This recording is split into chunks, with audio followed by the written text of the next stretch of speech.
Welcome student, I am Sarita Bhardwaj. Today we continue the first unit solid state from the 12th class, and today our topic is the calculation involving the unit cell dimensions. In the last video we discussed about the radius ratio, means ratio of positive cation to the radius of negative anion.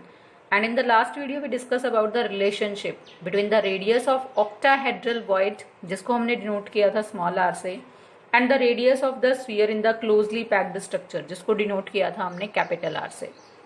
Octahedral के case में आपके पास relation आया था ये, and in case of tetrahedral void आपके पास relation आया था ये.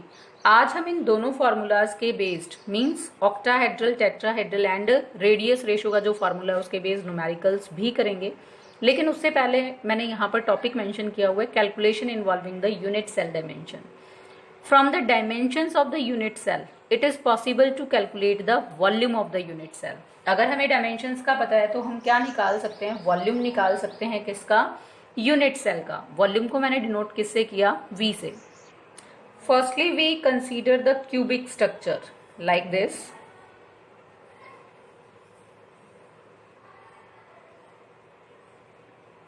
यहां मैं इन लाइंस को डॉटेड फॉर्म में शो कर रही हूं in order to distinguish the front and back side view of the cubic structure.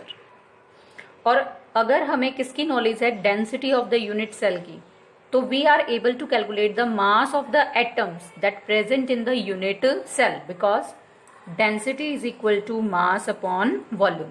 तो फर्स्ट पॉइंट मैंने आपको क्या कहा, it is possible to calculate the volume of the unit cell, and from the knowledge of the density we are able to find out the mass of the unit cell. इसके लिए हम क्या consider करते हैं कि जो आपके पास मैंने ये क्यूबिक अरेंजमेंट ली, इसके अंदर जो ये मैंने मार्क किया, this is the edge length, और इसको हमने कंसीडर किया किसके इक्वल, a सेंटीमीटर के इक्वल.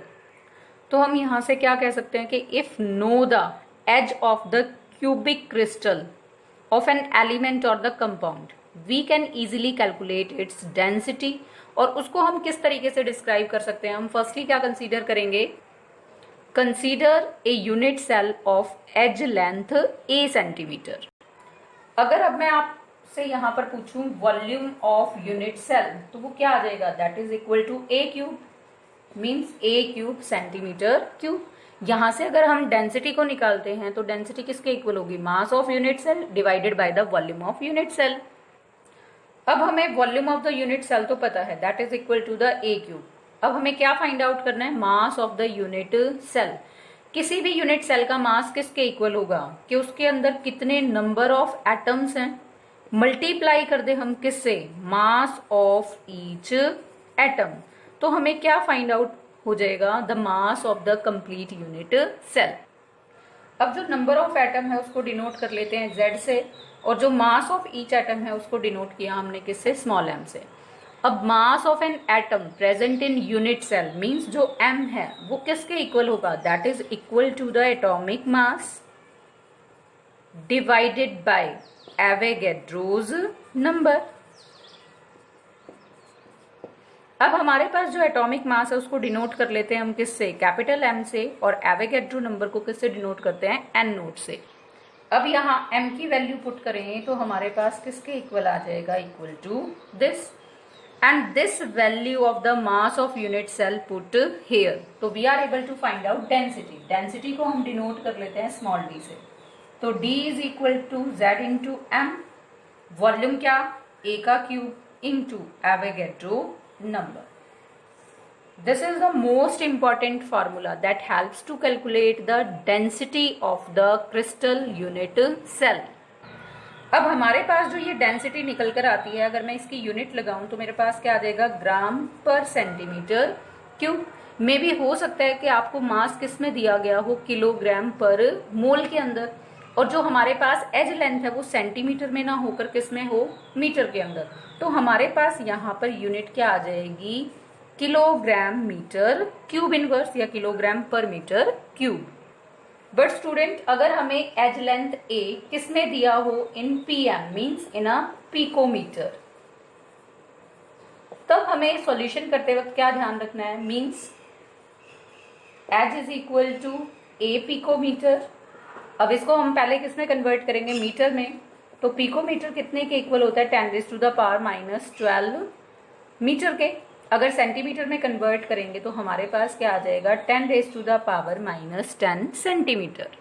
मीन्स वहां पर अगर हम volume of unit cell solve करेंगे तो हमारे पास वॉल्यूम किसके इक्वल होता है? A cube. Means a into 10⁻10 का क्या हो जाएगा? क्यूब। और सॉल्व करके हमारे पास इसको क्या आ जाएगा? a cube into 10⁻30 centimetre. Now student we do some numerical based on this formula. मैंने आपको जो ये क्वेश्चन की स्टेटमेंट दी बेटा, ये ऑल इंडिया एग्जामिनेशन के अंदर कई बार पूछा जा चुका है।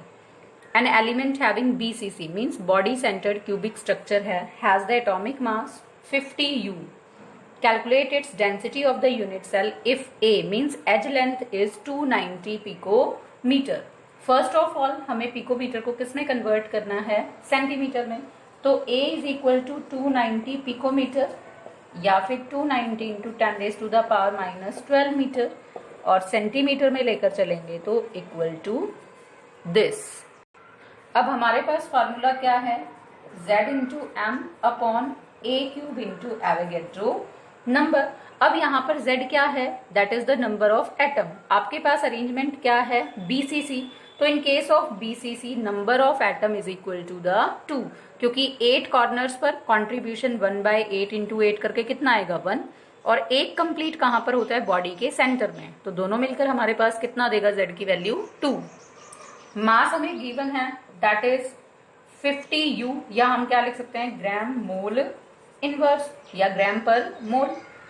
A हमें गिवन है तो A क्यूब हमारे पास आ जाएगा 290 इंटू 10⁻⁻10 का क्यूब इंटू एवोगैड्रो नंबर, जिसकी वैल्यू हमारे पास ये है।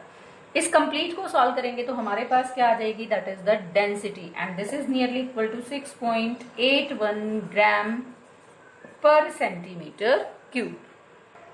नेक्स्ट आपको स्टेटमेंट दी बेटा कि copper crystallizes with FCC face centred cubic arrangement and if the radius of copper atom is 127.8 picometre, calculate density of the copper metal. अब हमें यहाँ पर एज लेंथ नहीं दिया, हमें क्या दिया? यहाँ पर रेडियस को। तो रेडियस और एज लेंथ के बीच में हमने लास्ट वीडियो के अंदर रिलेशन किया था, R is equal to A/2√2। यहाँ पर R रेडियस है और A क्या है? Edge length, and these are the related in case of कौन सी अरेंजमेंट में है ये रिलेशन? जब FCC अरेंजमेंट होगी। तो अब यहाँ से हम किसकी वैल्यू निकाल लेंगे? A की। तो A equal to 2√2R, 2 into √2 की वैल्यू पुट की हमने, R की वैल्यू पुट की, तो हमारे पास इस कंप्लीट को सॉल्व करके आ जाएगा ये। इतने पिकोमीटर हमारे पास यहां से क्या निकल कर आता है? A means edge length. इसको सेंटीमीटर में कन्वर्ट करेंगे तो हमारे पास क्या आ जाएगा? 10⁻⁻10 centimetre. In FCC Z means number of atom कितने होते हैं? 4। कैसे निकल के आते हैं? 8 कॉन्ट्रीब्यूशन कॉर्नर से 1/8 प्लस 6 फेजेस पर होते हैं, तो यहाँ से 3 और यहाँ से 1, टोटल कितना हो जाएगा हमारे पास? 4। तो अब density is equal to Z into M upon A cube into Avogadro number. अब वैल्यूज पुट करेंगे। Z4, M यहाँ पर क्या है? मास। मास हमें किसका पता होना चाहिए? कॉपर का। आप इसको याद भी रखेंगे और हो सकता है स्टेटमेंट में गिवन भी हो। तो नियरली इसका मास कितना होता है? 63.55 ग्राम पर मोल। A की वैल्यू हमारे पास ये है 361.42 इंटू 10⁻⁻10 क्यूब।